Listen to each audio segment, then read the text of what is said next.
kanyayaka guys, ndine kanyayaka ndoda kusira ndisati ndaenda kwandoda kuenda. Muona chi guys?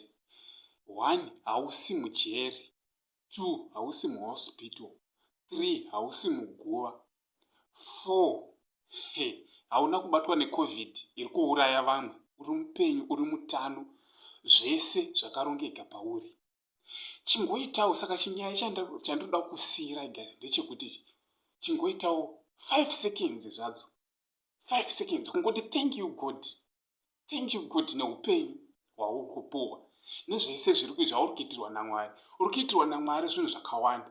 Pane zvinhu zvauri kuti Mwari dai vandiitira zvakati, Mwari dai vandipa zvakati, but chimbotenda Mwari neupenyu chete hwawakupa zuva ranhasi, hwauri kukupa every day.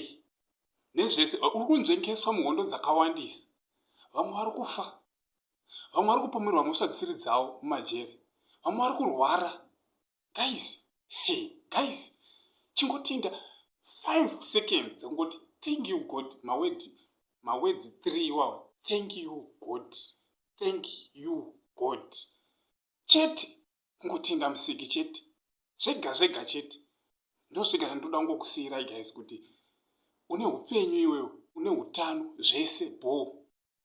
Guys, ukaenda ukatarisa zviri panext pevamwe so unohwa tsitsi. Umwe ari pamubhedha izvezvi ari kutoshuvira kuti dai ndangokwanisawo kumurumbidza Mwari. Kungoyeuchidzanawo guys kuti ungotendawo musiki.